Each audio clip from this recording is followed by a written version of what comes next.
From those humble beginnings in Rochdale back in 1844, it was staggering how quickly the cooperative model had spread across the world. At the same time that the Rochdale pioneers were learning from the experience of early failures and developing their model, which became very much the pattern for many others, there were similar experiments going on in other parts of Europe.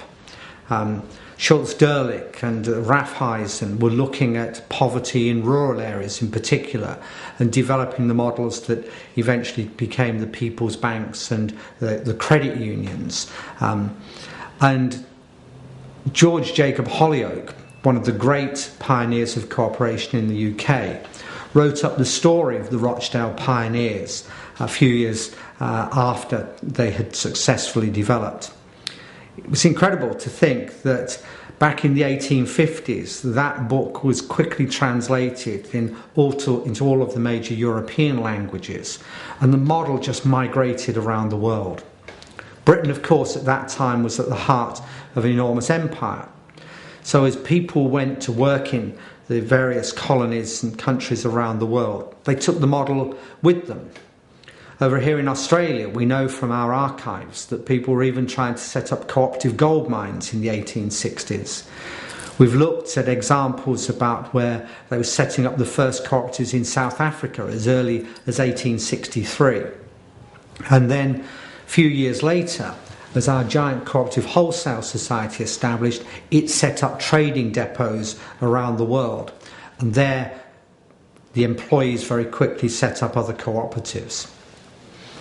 By 1895, a global body called the International Cooperative Alliance had been established to support and encourage cooperatives around the world. The unique characteristic is cooperatives have managed to develop and flourish in all political systems, in all economic systems, irrespective of race and creed. So at the heart of capitalism in the United States, we find there's 150 million cooperators. Something like 30 million Americans in rural areas get their electricity through rural electric cooperatives. And credit unions in the United States were one of the few resilient parts of the financial system at the time of the global financial crisis. If we look globally, we talk of how over the top 300 cooperatives alone have a turnover of $1.6 trillion, which would make them equivalent to the 9th biggest economy in the world. Over 100 million people work for cooperatives, more than every multinational put together. And although in Australia, cooperatives are often of low visibility in terms of the sector, like other countries, you have cooperatives in finance, in agriculture, in fisheries, in housing, in retail. It's a whole range of cooperative endeavour. And if we look globally, it's giant financial cooperatives that are amongst the biggest.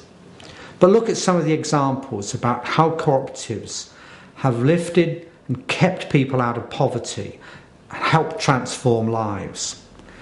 In the 1920s, at the time of the last Great Depression, in Atlantic Canada, two radical priests got together to actually talk to communities about how they could improve their lives through cooperation. What became known as the Antigonish movement spawned hundreds of cooperatives that absolutely transformed the lives of their communities.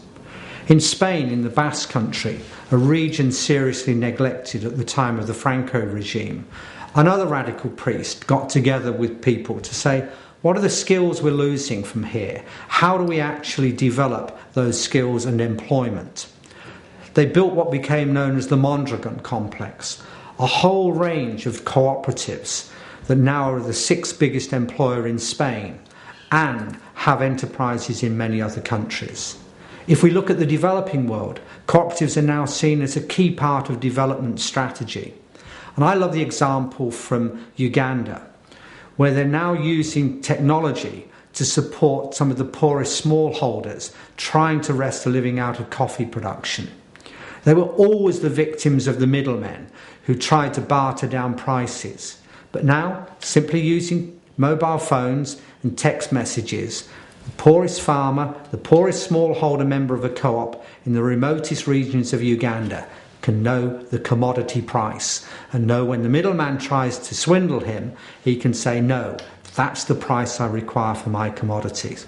So what's the wonderful thing about cooperatives is we now can see them from the most affluent countries still helping people to improve their lives, but how they're becoming more and more a part of a modern 21st century economy. That's the great thing about this year. The United Nations have declared it the United Nations International Year of Cooperatives, with the strapline that cooperative enterprises build a better world. We've got lots of examples here in Australia about that, but if we look internationally, we really can see how cooperative enterprise have improved the lives of over half of humanity and really are contributing to building a better world.